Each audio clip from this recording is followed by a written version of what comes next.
अक्रूरजींनी प्रस्ताव ठेवला.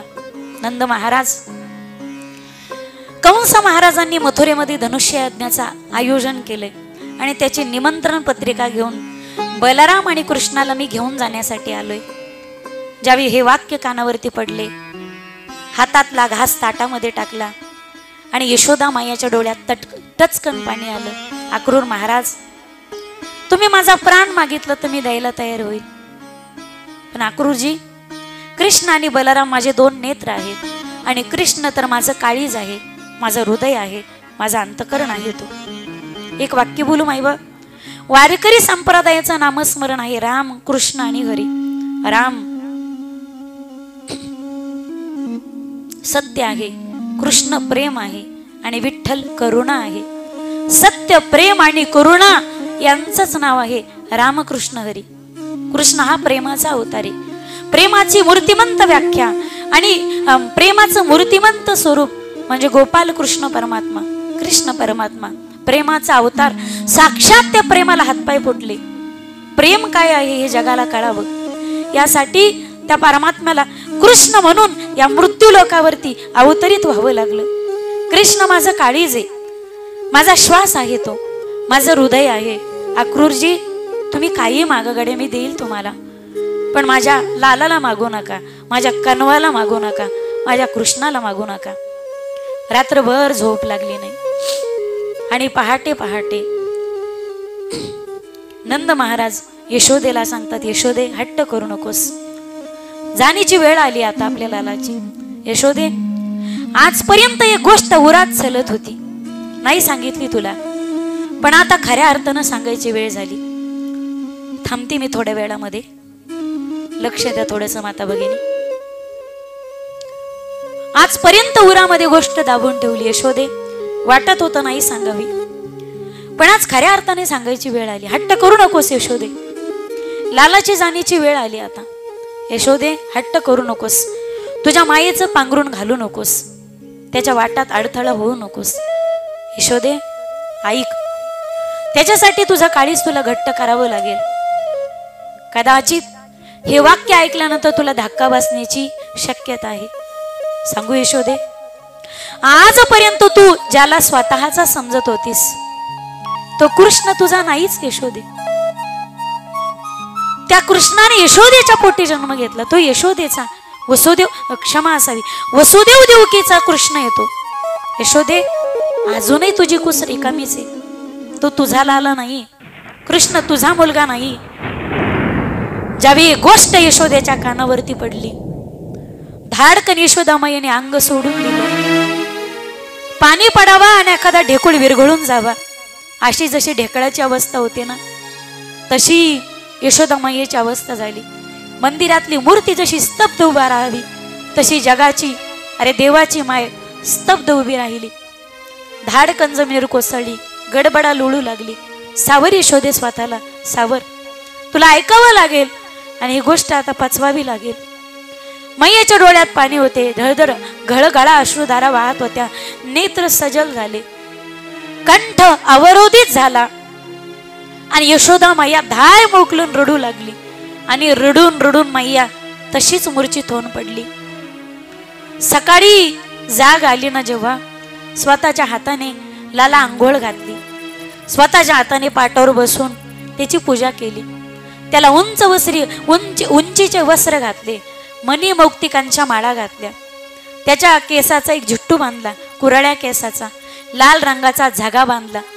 जोपर्यंत माझा कृष्ण परमात्मा जोपर्यंत वृंदावन आणि गोकुळामध्ये होते, माझ्या देवाने कधी शिवलेले कपडे घातले नाही.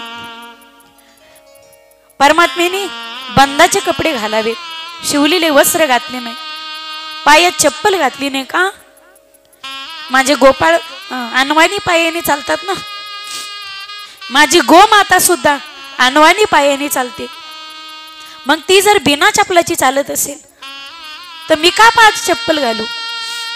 जोपर्यंत परमात्मा गोकुळात होते तोपर्यंत परमात्मेने सोन्या नाण्याचे आणि मणी मौक्तिकांच्या माळा गळ्यात घातल्या नाहीत का?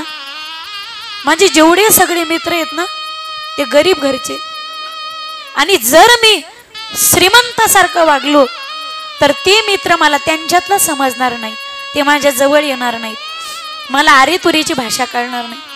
एक वाक्य बोलू माईबाप. अरे परमात्म्याने रास लिलेतून अंतर्धान व्हावं आणि गवळणीने त्याच्या नावाने टाहू पडावा देवा. अरे प्रगट होणारे देवा, आमचा प्राण घेतोस का आता? प्राण जायची वेळ आली रे माधवा. अरे ये ना, एकदा तरी दर्शन दे ना आम्हाला. ज्या गवळणीच्या रास लिलेतून जगाच्या मालकाने अंतर्धान व्हावं. पण गोपाळ जर देवासोबत खेळायला लागले ना, तर ते गोपाळ खेळत असताना परमात्म्याला ना हाकलून लावायचे, त्याला वाळीत टाकायचे, त्याला बाजूला बसवायचे. कन्हैया कनवा, चिडी खेळतोस रे तू, चिटिंग करतोस तू, खेळताना चिडी खेळतोस, आम्ही नाही घेणार तुला खेळात, चल हो बाजूला. त्याला ढकलायचे आणि बाजूला बसवायचे. जगाच्या मालकाने म्हणावं, बोबड्या, अरे पेंद्या, मधुमंगल, मला घेणार रे तुमच्या खेळात. पोराओ, मला असं एकटा टाकू नका रे, मला घेणार रे तुमच्या खेळात. पोरांनो, आता चिटिंग करणार नाही रे मी, आता मी चिडी खेळणार नाही रे पोरांनो. मित्रांनो, मला तुमच्या खेळात घ्या ना, एकदा घेणार रे तुमच्या खेळात, मला येऊ का रे मी पुढे, मला घेणार रे तुमच्या खेळण्यात. ज्या गवळणीच्या समूहातून जगाचा मालक अंतर्धान होतोय. पण या गोपाळांचा अधिकार परमात्म्याने त्या गोपाळाच्या, अरे गोपाळ त्याला ढकलून लावायचे, बाजूला बसवायचे. माहिती माईबाप, कालेची लीला झाली. एक गोपाळ पळत पळत आला, तोंडात ताक होतं आणि गोड ताक होतं. घरून आई देणार नाही म्हणून देवासाठी एक गुळणी त्याने तोंडात आणली. पळत पळत आला आणि तोंडाने बोलता येत नव्हतं ना, म्हणून देवाला ओढलं.